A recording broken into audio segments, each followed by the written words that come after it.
किसी नगर में एक धनी व्यापारी रहता था। दूर दूर तक उसका व्यापार फैला हुआ था। नगर के सभी लोग उस व्यापारी का सम्मान करते थे। इतना सब कुछ संपन्न होने के बाद भी वह व्यापारी बहुत दुखी था, क्योंकि उसका कोई पुत्र नहीं था, जिस कारण अपने मृत्यु के पश्चात व्यापार के उत्तराधिकारी की चिंता उसे हमेशा सताती रहती थी।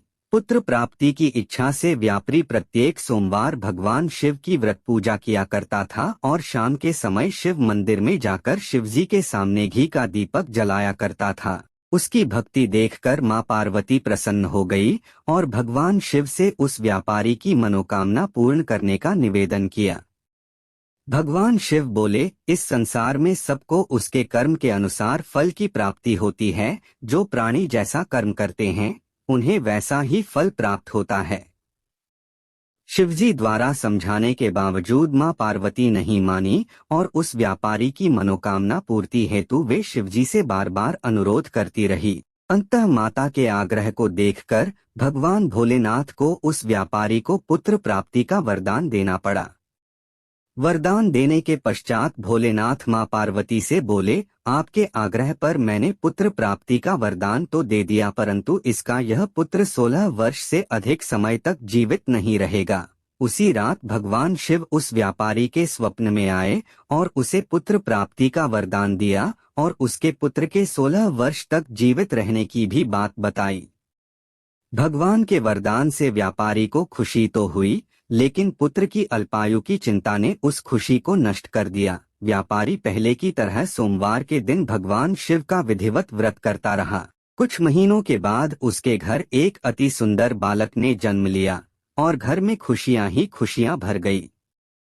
बहुत धूमधाम से पुत्र जन्म का समारोह मनाया गया, परंतु व्यापारी को पुत्र जन्म की अधिक खुशी नहीं हुई, क्योंकि उसे पुत्र की अल्पायु के रहस्य का पता था। जब पुत्र 12 वर्ष का हुआ तो व्यापारी ने उसे उसके मामा के साथ पढ़ने के लिए वाराणसी भेज दिया। लड़का अपने मामा के साथ शिक्षा प्राप्ति हेतु चल दिया। रास्ते में जहाँ भी मामा भांजे विश्राम हेतु रुकते, वहीं यज्ञ करते और ब्राह्मणों को भोजन कराते। लंबी यात्रा के बाद मामा भांजे एक नगर में पहुँचे। उस दिन नगर के राजा की कन्या का विवाह था, जिस कारण पूरे नगर को सजाया गया था।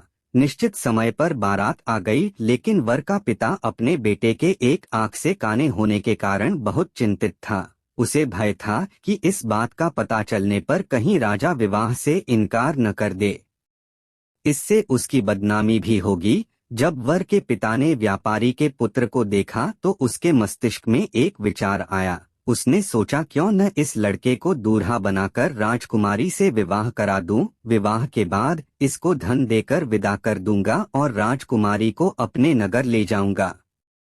वर के पिता ने लड़के के मामा से इस संबंध में बात की। मामा ने धन मिलने के लालच में वर के पिता की बात स्वीकार कर ली। लड़के को दूल्हे का वस्त्र पहनाकर राजकुमारी से विवाह कर दिया गया। राजा ने बहुत सारा धन देकर राजकुमारी को विदा किया। शादी के बाद लड़का जब राजकुमारी से साथ लौट रहा था तो वह सच नहीं छिपा सका और उसने राजकुमारी के ओढ़नी पर लिख दिया, राजकुमारी, तुम्हारा विवाह मेरे साथ हुआ था। मैं तो वाराणसी पढ़ने के लिए जा रहा हूँ और अब तुम्हें जिस नवयुवक की पत्नी बनना पड़ेगा वह कान्हा है। जब राजकुमारी ने अपनी ओढ़नी पर लिखा हुआ पढ़ा तो उसने काने लड़के के साथ जाने से इनकार कर दिया। राजा को जब ये सब बातें पता लगी तो उसने राजकुमारी को महल में ही रख लिया। उधर लड़का अपने मामा के साथ वाराणसी पहुंच गया और गुरुकुल में पढ़ना शुरू कर दिया। जब उसकी आयु 16 वर्ष की हुई तो उसने यज्ञ किया। यज्ञ के समाप्ति पर ब्राह्मणों को भोजन कराया और खूब अन्न वस्त्र दान किए। रात को वह अपने शयन कक्ष में सो गया। शिव के वरदान के अनुसार शयनावस्था में ही उसके प्राण पखेरु उड़ गए। सूर्योदय पर मामा मृत भांजे को देखकर रोने पीटने लगा। आसपास के लोग भी एकत्र होकर दुख प्रकट करने लगे। लड़के के मामा के रोने विलाप करने के स्वर समीप से गुजरते हुए भगवान शिव और माता पार्वती जी ने भी सुने। माता पार्वती ने भगवान से कहा, प्राणनाथ, मुझे इसके रोने के स्वर सहन नहीं हो रहे, आप इस व्यक्ति के कष्ट को अवश्य दूर करें। भगवान शिव ने माता पार्वती के साथ अदृश्य रूप में समीप जाकर देखा तो भोलेनाथ माता पार्वती से बोले, यह तो उसी व्यापारी का पुत्र है जिसे मैंने 16 वर्ष की आयु का वरदान दिया था। इसकी आयु पूरी हो गई है।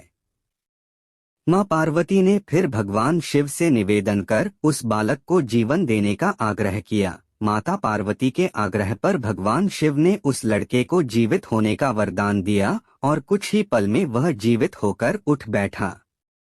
शिक्षा समाप्त करके लड़का मामा के साथ अपने नगर की ओर चल दिया। दोनों चलते हुए उसी नगर में पहुँचे जहाँ उसका विवाह हुआ था।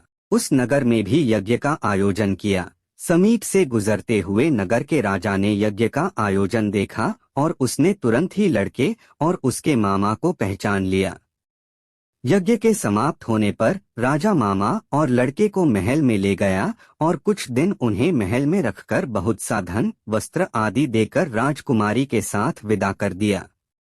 इधर भूखे प्यासे रहकर व्यापारी और उसकी पत्नी बेटे की प्रतीक्षा कर रहे थे। उन्होंने प्रतिज्ञा कर रखी थी कि यदि उन्हें अपने बेटे की मृत्यु का समाचार मिला तो दोनों अपने प्राण त्याग देंगे, परंतु जैसे ही उसने बेटे के जीवित वापस लौटने का समाचार सुना तो वह बहुत प्रसन्न हुआ।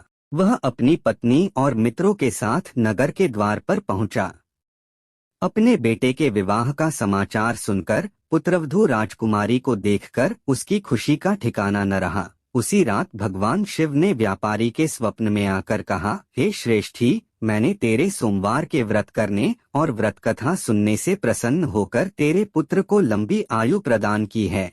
पुत्र की लंबी आयु जानकर व्यापारी बहुत प्रसन्न हुआ। शिव भक्त होने तथा सोमवार का व्रत करने से व्यापारी की सभी मनोकामनाएं पूर्ण हुई। इसी प्रकार जो भक्त सोमवार का विधिवत व्रत करते हैं और व्रत कथा सुनते हैं, उनकी सभी इच्छाएं पूरी होती हैं।